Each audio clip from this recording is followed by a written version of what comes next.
welcome back to Up to Me lesson number 2. This lesson is titled There Are Different Ways to Disclose. Just as a reminder, my name is Kristen Kosyluk. I'm one of the facilitators for these online sessions that you're participating in, and I'm here with Carter Williams, who is also a co-facilitator. And so I'm going to provide a brief overview of lesson 2. And lesson 2 is comprised of 3 separate tasks. And Carter and I are going to divide those up, and he'll cover task 1 and 3, and I'll cover task 2. As a reminder, you should have received an email with a link to the electronic versions of the worksheet for today. So anytime that we ask you to pause your video, go ahead and visit that link. You can leave it open in your browser and fill out the worksheet that we are focused on in that moment. And then just so you know, you will be emailed a copy of your worksheets. It's always a great idea to be able to look back and reflect on those. So if you're a hard copy person, you could print those out and put them in the workbook along with the lessons, or you could save them to a file on your computer, whatever you prefer. So as I mentioned, this lesson number 2 is titled There Are Different Ways to Disclose. And just a brief overview of the lesson. So this may seem obvious, but there are lots of different ways that you could quote unquote come out or disclose a concealable identity, which mental illness is a concealable identity. If you didn't tell somebody that you're living with a mental illness, somebody might not know. And so, as I mentioned, there's 3 tasks that comprise lesson number 2. The first is describing 5, pretty big ways that you can disclose. So there's 5 main ways that you can disclose a mental health condition. And also part of understanding these 5 different ways to disclose is considering the costs and benefits associated with each strategy, because as you'll see, they're different in nature and different in degree of disclosure. And then there's also some considerations to be made, now more than ever before. Many of us use social media. I've seen lots of people disclose mental illness on social media. That can be very beneficial for the individual if they receive a positive response to that disclosure. And it can be very beneficial to people that are connected with that person on social media, because it does work to destigmatize mental illness a lot of the time. And then task 2 of lesson 2 is guiding you through the process of selecting a person to whom you might disclose. So there are ways of testing out people to see if they'd be a good person to disclose to. And what do we mean by a good person to disclose to? So if you've heard somebody use a lot of stigmatizing language around mental illness, or maybe seen them treat somebody that's living with a mental health condition in a way that you didn't think was, helpful or compassionate or right, then they're probably not going to be a good disclosure partner. On the other hand, if you've heard somebody say maybe they have experience with mental illness, or that they really, admire people who, manage mental health and achieve their life goals, then that might be a great person to disclose to. So we'll walk through those considerations. And then finally, task 3 is considering how others might respond to your disclosure. So there's a worksheet that we'll walk through that enables you to rate somebody in terms of their response to a disclosure. And there's a numerical scale that helps you to it guides you. It's not a perfect guide, but it's a guide to making the decision as to whether that might be a good person to disclose to or not. So I will go ahead and stop there and let Carter pick up with task 1, different ways to disclose. Cool, thanks, Dr. Kosyluk. So first we're going to talk about the 5 different ways that you could disclose. So some of the learning objectives would be people disclose their experiences with mental illness and corresponding treatments different ways. So again, we're going to talk about 5 here. That's going to be how you're choosing to disclose, what people you're wanting to get that information, those 5 different methods. And of course, we'll do costs and benefits for that. So we'll go through each one, talk about what's good, what's bad. Then we'll use an example of a girl named Allison Miller, who was a student with bipolar, president of her sorority. So we'll use her as sort of an example and weigh some costs and benefits for her. And also, it's good to remember that you'll perceive each different one's costs and benefits differently, and also by setting. So you may choose to do one of them in two or three different settings, and so pros and cons may vary not just between each type, but between settings for each type as well. And then again, we'll also discuss using social media to disclose versus disclosing face to face, because there's definitely pros and cons to each one. So we'll see if maybe you feel that social media might be better for you, or if you want that face to face connection. So we'll go over those different options. So we have table 2.1 here, which again is those 5 different ways that you could choose to disclose. So we'll talk about those. The first one would be social avoidance, which is not telling anybody about your mental illness and avoiding any situation as well where you think people might talk about it, bring it up, ask questions about it. So a benefit of that could be you don't encounter people who might harm you in some way. You don't have to worry about the stigma from people. You don't have to worry about being judged. You don't have to worry about people prying, asking questions, because the whole idea of it is you're trying to just completely avoid any situation where that might come up. A cost of that could be that you lose the opportunity to meet new people, though, who could be supportive to you, because, again, if you're trying to keep it completely hidden, you're trying to avoid those situations, then you're going to miss that chance to maybe make a new connection that could end up helping you in the long run. Another option could be secrecy, which would be you're still going to organizations, events, outings with friends, things like that, but you're not actively bringing up anything about anything that you're going through. And so, benefit of that could be like social avoidance. You're withholding that information so you don't have to worry about the stigma. If you're choosing if you want to tell people or not, it's totally up to you. But a cost could be you're possibly going to have to feel like you're holding a secret, or like you're hiding things from friends. And so you could end up with less support if people think you're hiding stuff from them, you're feeling elusive around friends. Any sort of awkward ties like that with friends could get a little shaky. But selective disclosure would be a third option, and that would be specifically picking and choosing who you'd want to disclose to, but not advertising it, telling everybody, having other people tell for you. You're just specifically picking people that, like Dr. Kosyluk was saying, later we'll find a little option for you to test people, see if you've maybe picked somebody that you think is good, somebody that's not good.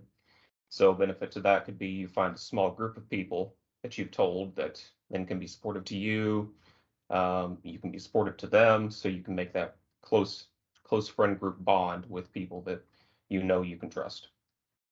A cost may be that you then could disclose to people that end up judging you for it or spread the information you didn't want them to spread.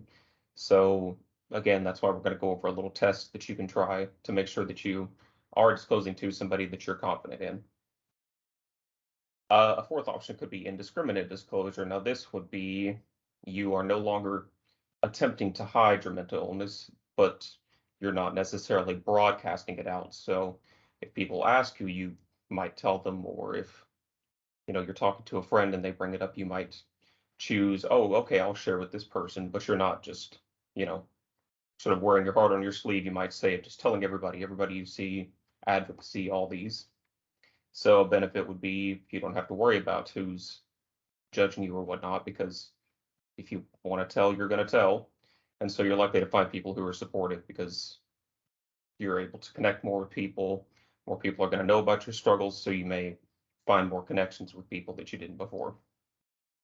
A cause could be, again, that you may end up telling people that hurt you with that information, because if you're being a little more open with it, there's going to be a lot of people who, as we talked about in the last lesson, still unfortunately put a lot of stigma on mental illness. And so it can be a little tricky if too many people know or the wrong person knows. So it's got its pros and cons.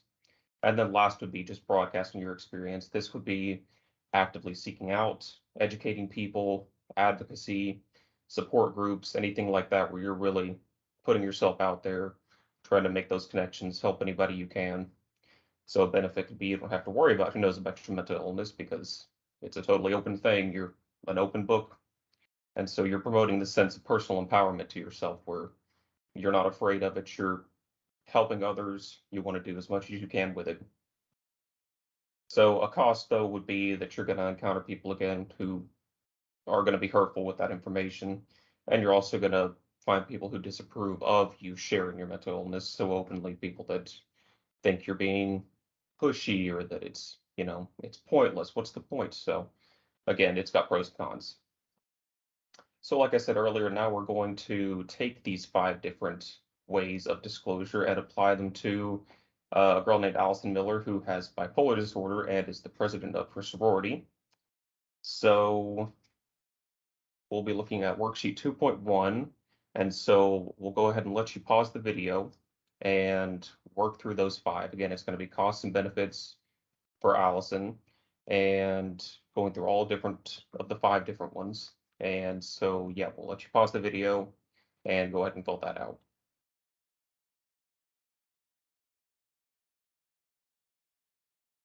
So now that you've gotten that filled out, we'll kind of run through some of those quickly. So for social avoidance, some of the costs for Allison could be maybe a loss of connection with her sorority, but a benefit could be she's less stressed about judgment, secrecy.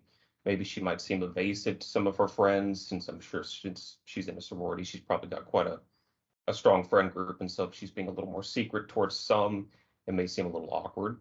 But a benefit could be confidentiality, of course. Selective disclosure, it may be harder for her to be honest with some members because if she's telling some but not others, that information might get out and that could get a little awkward.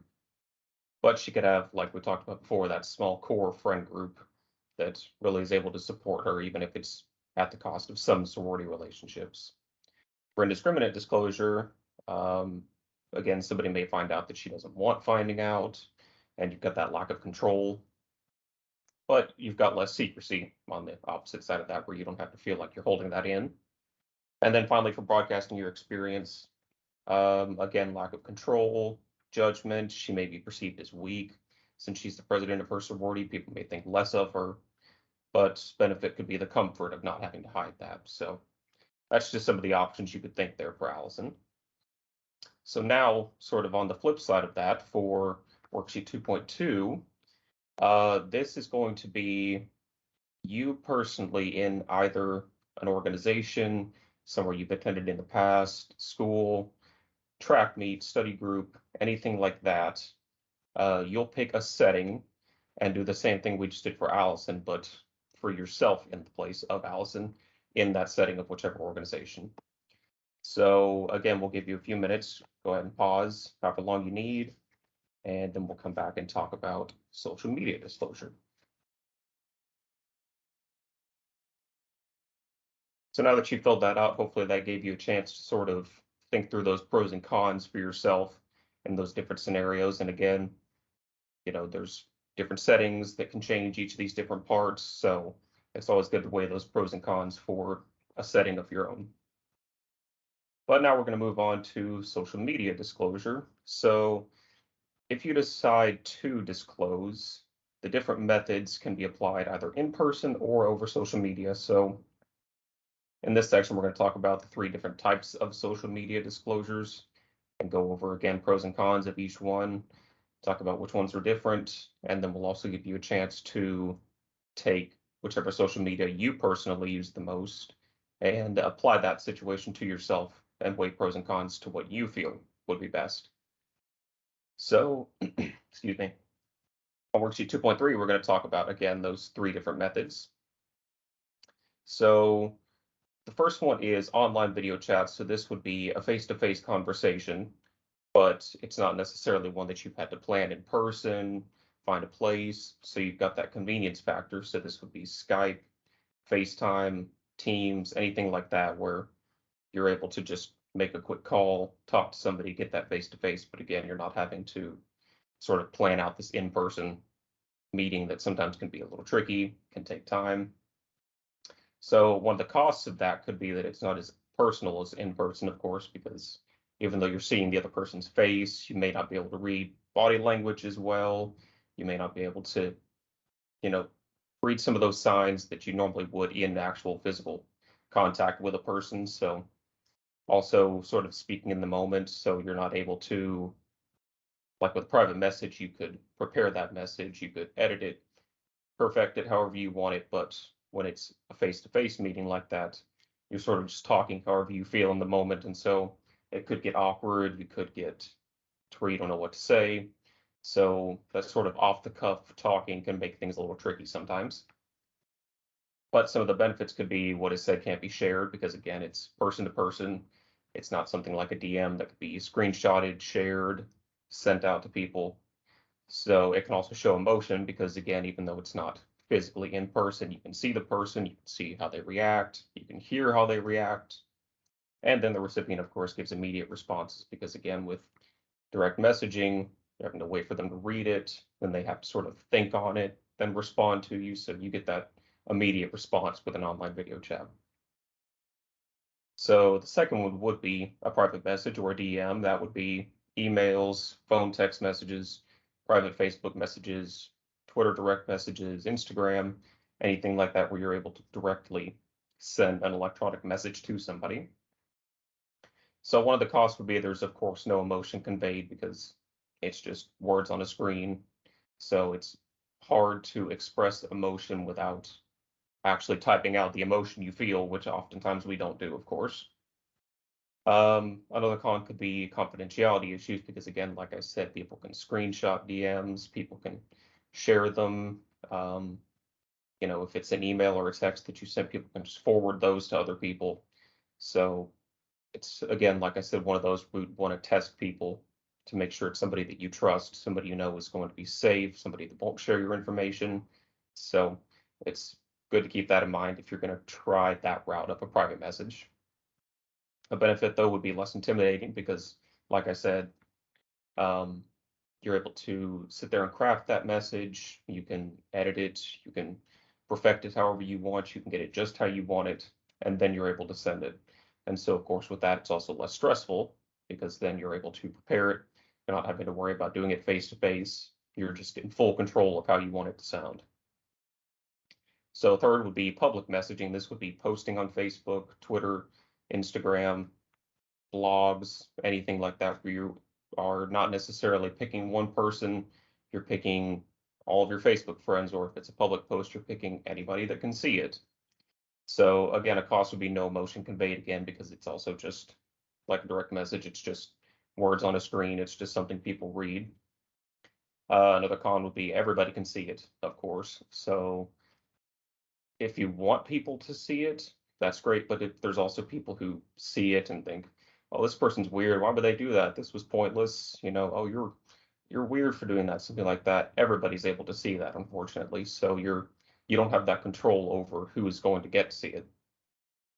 And then people might not take it seriously because nowadays, of course, you see posts that are just jokes, people trying to get attention, things like that. And so if you are trying to be genuine, sometimes people aren't going to take it as you being genuine because, like I said, it's so common nowadays to see things like that. So you run that risk of people thinking you're not being serious, you're just looking for attention or something of that nature.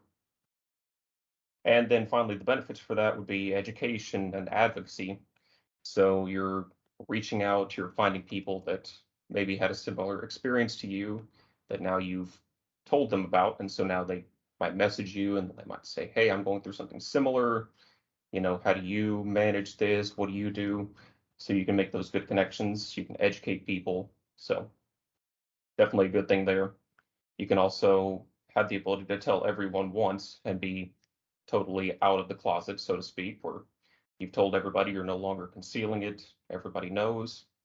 And then again, you're able to carefully plan out what's written. So you're able to, if you wanted to attach any pictures, if you wanted to attach any links to websites, or if you wanted to add a list of like, "Hey, here's how you can help me," anything like that, you're able to totally plan out any of those things to where you can get it just how you want it. So, like I said before, now we're going to give you a chance to take the social media that you think you use the most and sort of do the costs and benefits of using that social media as one of these different methods. So you'll pick the social media. So I'll go ahead and go through really quick. Just an example. So what I have is I use Twitter the most. So again, you'll do costs and benefits of that. So like I have DMs can be shared would be a cost. There's no emotion attached to it. Might seem insincere. A benefit could be convenience, though. You can plan it out because, again, it's just text-based. And then after you've done those costs and benefits, we'll go into making a decision on whether you think you do want to disclose that way, you don't want to, or you don't want to make the decision right now. You can think about it later, do it a different time.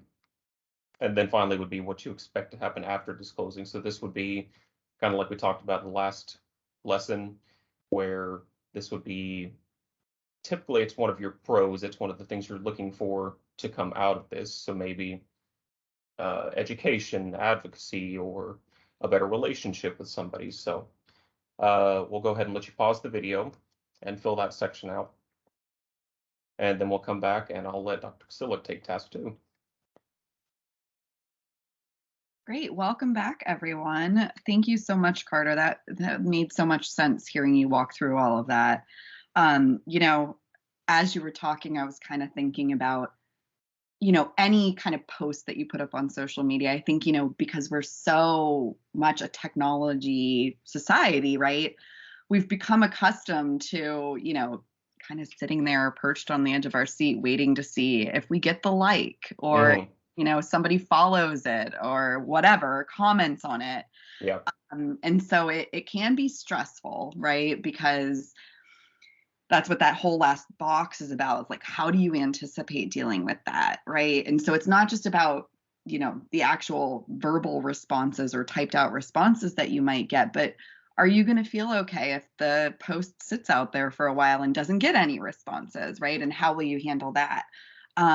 Or maybe you'll get an overwhelming number of responses, and how will you react to that? So it's just a really interesting thing to think about, disclosing on social media, and it can be phenomenal, but like the whole activity was created because with any decision, there's those costs and benefits. So yeah. So for task 2, as I mentioned at the beginning, there are going to be people in your life that would be great people to share with and people that might not be so great. And so task 2 is about considering to whom you might disclose. And there's several learning objectives that are associated with task 2. One is understanding that some people are going to be better to disclose to than others. Another is learning how to identify people that you might choose to disclose to. And then understanding that there is a kind of procedure that we've thought through for how to test somebody out to see if they'd be good to disclose to before you actually make that full disclosure. So in the previous section, we showed that people might disclose their experience with mental illness or corresponding treatments in different ways. So there were those 5 main ways of disclosing, and then there was also the social media consideration. If you're considering selective disclosure, remembering that is choosing certain people in your life to disclose to, but not broadcasting. You're not telling everybody. You're only telling the people that you have deemed are going to be supportive of your disclosure. There are 2 things to consider in identifying who those people might be. And how to identify people. First is how to identify them, and then the second is how to test them out. So table 2.2 is on page 26 of your workbook. And it lists out several reasons why you might select somebody as a disclosure partner. And so these are different types of relationships that exist in your life. And there may be more than what is on table 2.2. But let's just walk through that really quickly, and then we'll pause for a moment and let you think about if there's anything else that you would add to this list. There's some blank boxes in table 2.2 that you could use to fill out some additional relationships. So the first main type of relationship is the functional relationship. So this is a person that serves some function in your life, and it could be related to your experiences with mental illness, or it could be related to your goals, like maybe you're a student, which is the case for the folks participating in this group, or maybe you're an employee and you're considering disclosure on the job, right? So some examples of functional relationships include a psychiatrist, a doctor, a coach, a significant other. So in that relationship, that person's hopefully providing you with some sense of social support and companionship. A roommate, which is really relevant during the college time in particular. A family member, again, that's a social support function. A professor and a classmate. And so, with regard to professors, I might also include in this list the Student Accessibility Services Office, which is the Students with Disabilities Office where you could go to get accommodations. Then you have supportive relationships. So in these relationships, the person seems to be friendly and you think that they might provide social support and approval to you when they find out about your experience.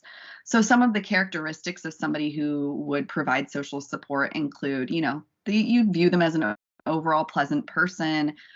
You've maybe seen them express concern for others. So you're, willing to venture that they might do the same for you. They seem trustworthy and open-minded. They're loyal, and they seem to be a helpful person. And then the third type of relationship is the empathic relationship. So this is the type of person when you think about disclosing to them, they might say something like, I know what it's like to feel depressed. And these types of people can be really healing as a disclosure partner because they can help you to feel less alone in your experiences. I'm sure that we all know somebody in our life who just seems to care, right?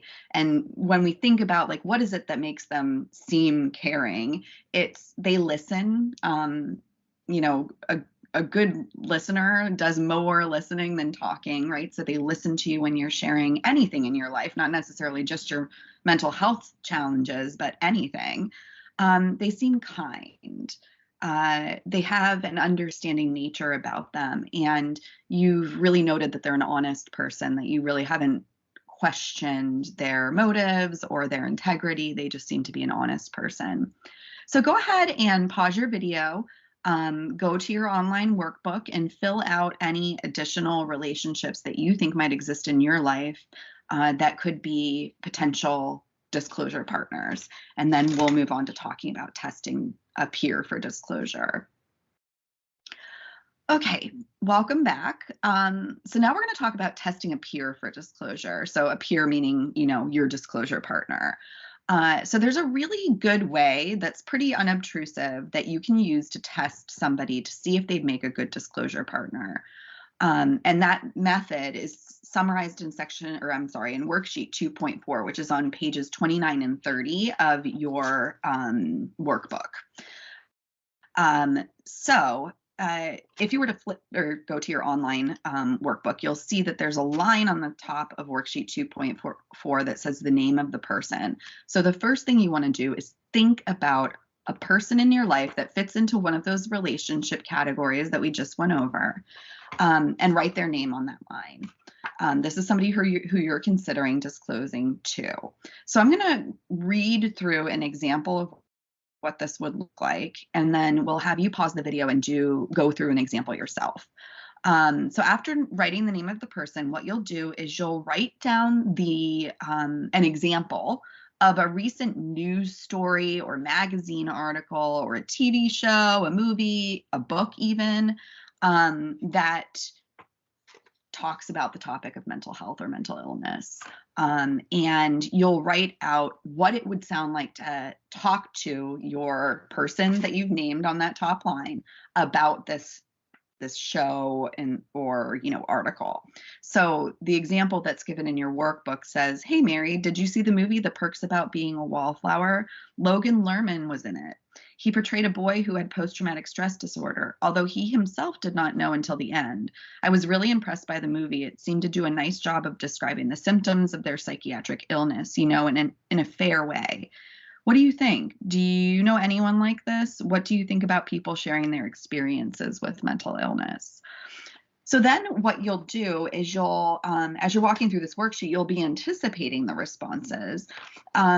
But in real life, you could do this, right? And you could see how the person responds to you sharing that, perspective on, in this case, the perks of being a wallflower.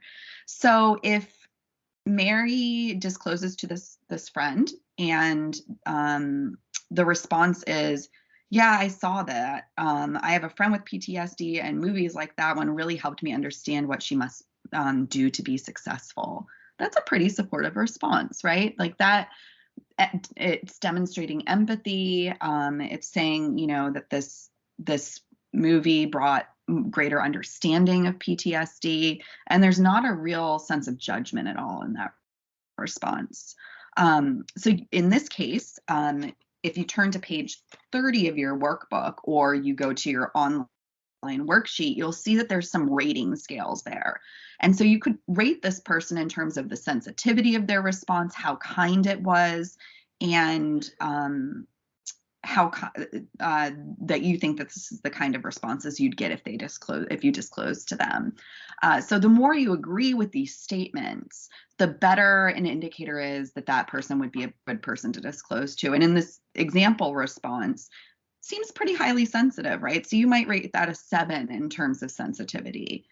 Now, on the contrary, what if the response sounded like this? I'm sick and tired of these kinds of crybaby movies where they make mental illness look so noble. How would you rate that one in terms of sensitivity? Probably on the opposite end of the spectrum, right? And so the point of this rating scale is the online worksheet will actually do this for you. It will add up your scores, and you can see there's kind of a key over here where it says, and I want to be careful, don't use this as, like the golden rule for disclosure. Just use it as a guide. So it's not like if somebody scores a 9, they'd necessarily be an awful person to disclose to, right? But you need to, it's a tool to help you think through this. So scores between 16 and 21 indicate that that's probably a good person to disclose to, because they seem to be sensitive and kind, and you'd get a kind response if you disclose to them. 10 through 15, we're not sure. Maybe they'd be sensitive and kind, or maybe they wouldn't. So you're kind of on the fence there. And 3 through 9, you've rated them pretty low in terms of sensitivity and kindness. And so you'd really want to maybe think twice about whether they're the right person to share and be vulnerable with. Okay. So what I want you to do now is, if you could just pause your video and think about a person in your life that you would consider disclosing to that doesn't know yet that you are experiencing a mental illness. And then think of an example of a news story, a TV show, or a movie, or a book, and write out like a little blurb about what you might say to this individual about this movie. That would highlight the fact that mental illness is a focal point. And then work through the worksheet. This is worksheet 2.4 again, and write some responses. What do you think of stories, shows, movies like these? Think about how they might respond to that question. What do you think of people like this in the story? How might they respond? And do you know anyone like this? And then go ahead and go to the rating scale after you've written out their responses, and think about how you might rate them on this scale. In real life, right? You probably won't be carrying this worksheet around with you, right? But the more times you run through this, thinking through this, these questions are going to stick in your head, and you're going to think, okay, let me think about this. Is this person likely to be sensitive in their response to me? How about kind, right? And then also, there's other, like, nothing is going to perfectly fit into these worksheets in real life, right? Like, this is a good approximation of what a real life interaction might be like, but, social interaction is unpredictable in a lot of ways, right? So things might go exactly as you planned, and you might want to think about other considerations that you would want to make in terms of different types of responses that they would have. Okay, well, welcome back. Thank you for walking through that worksheet on your own. I hope that was a helpful exercise for you. Now I'm going to turn it back over to Carter so he can finish up with task 3. Cool. So yeah, we'll move on to task 3 now, which is talking about thinking about how other people might respond to your disclosure, and sort of analyzing what a positive, what a negative response might be. So one of the biggest learning objectives here is that disclosure will impact the people around you, whether you think, oh, everything's going to be the same, everything's, nothing's going to change. Oh, I'll be fine. There will be an impact of some kind, whether it's on you, whether it's on the person you disclose to, a family relationship. There's going to be some sort of change, whether it's big or small, but there is impact whenever you do disclose. So we'll talk about positive and negative aspects. And people may respond in different ways to your disclosure. So again, maybe let's say you're disclosing to your mom. If you try to do it over social media, she might think, oh, well, this is a little weird. But if you did it in person, she might think, oh, that's sincere. So it's always good to think through how people might respond to each method of disclosure. And then we'll consider the different ways that people react to it. So again, we'll talk about what a positive response might look like, what a negative one might look like, and sort of let you analyze how you think people might respond in those 5 different ways.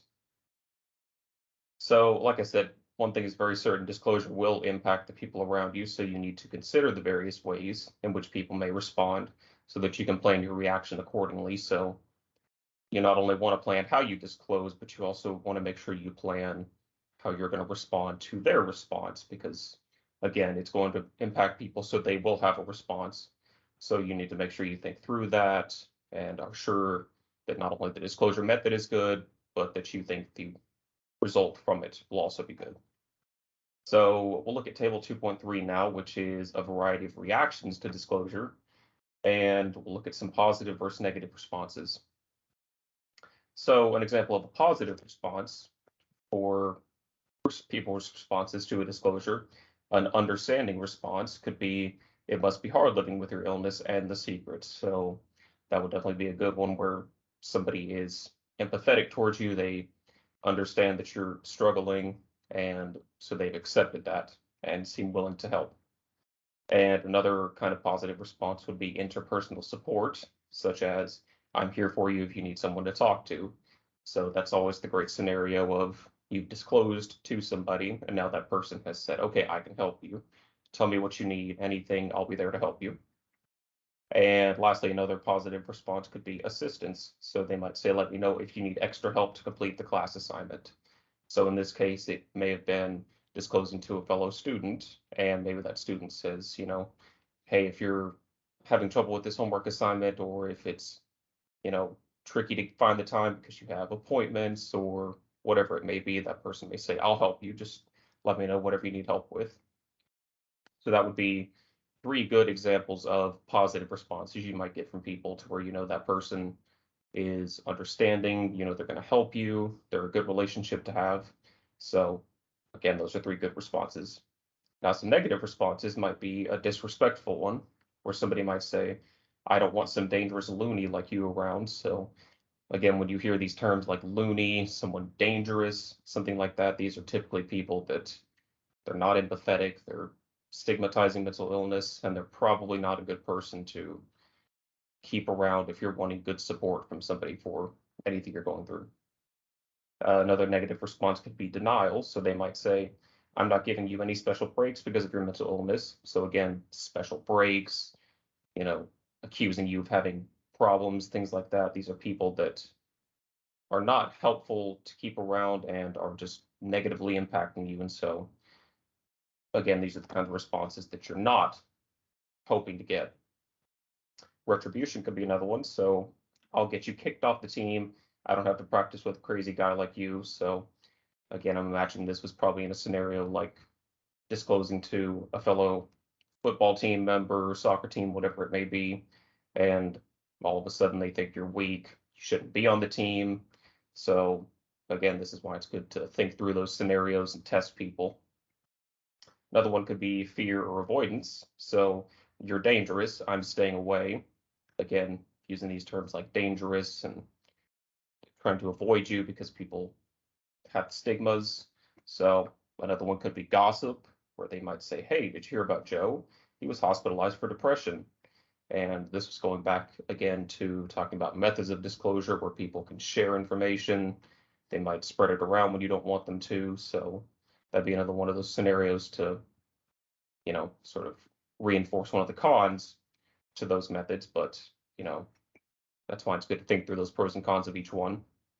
And then lastly could be blame. So they might say, I have the same kind of problems as Gail, but I don't go around and blab about it. So this was again kind of like the broadcasting your experience where, that person was maybe very honest, but then this person over here is, saying, oh, why is she doing that? It's annoying. Why does she need to do all that? So that was a fairly comprehensive list of some positives and negatives of reactions to you disclosing to somebody. So again, this is why it's good to think through all your pros and cons of each of the methods.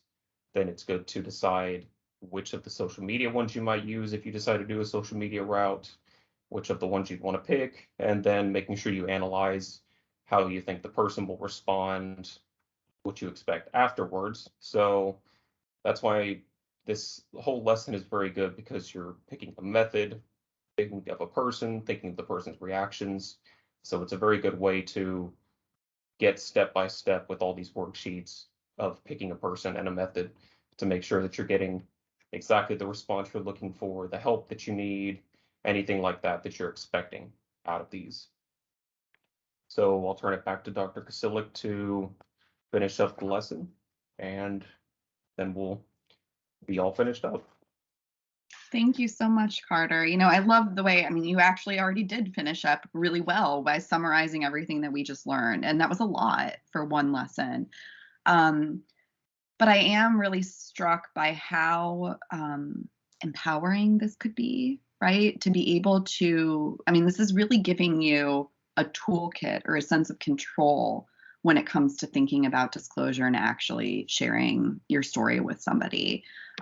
So hopefully you'll find that to be helpful to you as you in your real life, right? Like there is life outside of our Up to Me groups. So this is stuff that you can really use in your real life if you're thinking about sharing, this piece of you with somebody else. So thank you so much for being here with us today and for participating. Again, remember that your responses to the electronic worksheets will be emailed to you. So that's a great, record for you to have. It'd be interesting to look back, maybe a few months from now or whatever, and see if any of your thinking has changed, or if you've actually done disclosure with somebody, if it went the way that you reasoned through it here in this worksheet. If it didn't, what didn't you maybe think about in advance that that went differently than expected? So the next and final lesson for Up to Me is lesson 3, and it's titled Telling Your Story. So in that lesson, you will learn how to tell your story in a personally meaningful way. And there will be a worksheet that will fill out that you will be able to kind of walk through exactly what you might say when disclosing your story. One of the things I was thinking, Carter, as you were talking a minute ago, is, about these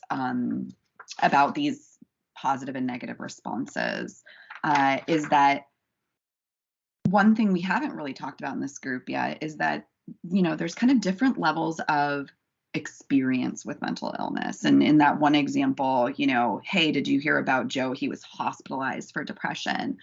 A lot of people think, maybe if Joe tells them that he saw a therapist, that's one thing. But to mention a hospitalization, well, man, he must really be crazy, right? Obviously, I'm using that term sarcastically because it's stigmatizing, right? But there is varying levels of stigma about those different experiences. And to some people, sharing that they've been hospitalized is cathartic. It gets rid of the secret that they're holding, and holding a secret can be really, really, really hard, cognitively, emotionally, physically.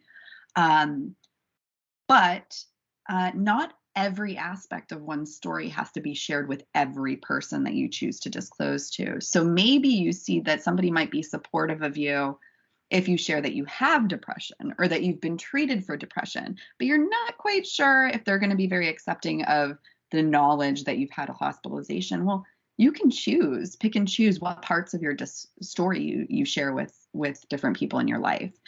So I believe that lesson 3 will go into that a little bit more. And so your story might look different every time you tell it, depending on the person and the setting that you're disclosing in. So again, thank you so much for being with us today, and we'll look forward to seeing you for lesson 3. Bye. Bye, guys. That was good. That was good. Yeah. Every time I go through these